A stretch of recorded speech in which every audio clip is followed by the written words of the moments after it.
மாலதி திருமணம் செய்தபோது அவளுக்கு வயது 23. கனவுகள் அதிகம், பயம் கொஞ்சம். கணவன் அருண் நிதானமானவன், மென்மையானவன். அவனின் உலகம் சின்னது. அதில் அவன் நண்பன் கார்த்திக் இருந்தான். கார்த்திக் அருணுக்கே மாறானவன். சிரிப்பு நிறைந்த முகம், எதையும் நேரடியாக சொல்லும் தைரியம். அவன் அடிக்கடி அவர்கள் வீட்டுக்கு வருவான். மாலதியிடம் மரியாதையாகவே பேசுவான். ஒரு எல்லையும் தாண்டாமல் மாலதி அவனை அருணின் நண்பன் என்ற அடையாளத்திலேயே பார்த்தாள். அதற்கு மேல் எதுவும் இல்லை. திருமணமான 3வது ஆண்டில் அருண் ஒரு விபத்தில் இறந்தான். ஒரு தொலைபேசி அழைப்பில் முடிந்த வாழ்க்கை. அந்த வீட்டில் சிரிப்பு நின்றது. மாலதியின் வாழ்க்கை இருளில் மூழ்கியது. இனி நீ இங்கே இருக்க வேண்டாம். இளம்பெண் தனியாயிருப்பது சரியில்லை. மறுமணம் தேவையில்லை. எல்லா ஆலோசனைகளும் ஒரே நேரத்தில். ஆனால் அவள் மனதில் எதுவுமே தெளிவாக இல்லை. அந்த நாட்களில் கார்த்திக் மட்டும் அமைதியாக இருந்தான். அவன் ஆலோசனை சொல்லவில்லை, தீர்ப்பு வழங்கவில்லை.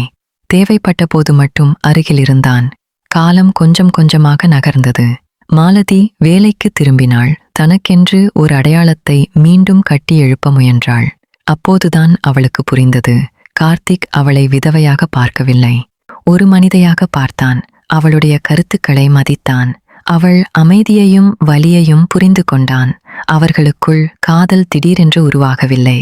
அது ஒரு நாளும் இல்லை. அது பல உரையாடல்களின் முடிவு, பல மௌனங்களின் விளைவு. கணவரின் நண்பனா? அது எப்படி சரியாகும்? அருணுக்கு செய்த துரோகம் இல்லையா? கேள்விகள் அம்பு போல் வந்தன. மாலதி ஒவ்வொன்றையும் கேட்டாள். ஆனால் முதல் முறையாக அவள் தன் மனதின் குரலையும் கேட்டாள். அவள் கேட்டாள், நான் உயிரோடு வாழக்கூடாதா? என் வாழ்க்கை என் கண்ணீரோடு முடிந்துவிட வேண்டுமா? அது பெரிய திருமணம் இல்லை, பட்டாசு இல்லை, பந்தல் இல்லை. ஆனால் இருந்தது நேர்மை, துணிச்சல். முன்னால் நடக்கிற தைரியம். கார்த்திக் ஒரு நாள் மட்டும் சொன்னான், நான் அருணின் இடத்தை பிடிக்க வரவில்லை. நான் உன் வாழ்க்கையில் உன்னோடு நடக்க வந்திருக்கிறேன். மாலதியின் கண்களில் அந்த நாளில் கண்ணீர் வந்தது. வலியில்லை, நிம்மதி. அவர்கள் வாழ்க்கை எளிதாக இல்லை. சமூகத்தின் பார்வை மாற நேரம் எடுத்தது. சில உறவுகள் முறிந்தன. ஆனால் மாலதி முதல் முறையாக தான் தேர்ந்தெடுத்த வாழ்க்கையை வாழ்ந்தாள். அவள் புரிந்து கொண்டது ஒன்று மட்டும், ஒரு பெண்ணின் வாழ்க்கை அவள் கடந்த துக்கத்தால் அல்ல, அவள் எடுத்த முடிவால் மதிப்பிடப்பட வேண்டும்.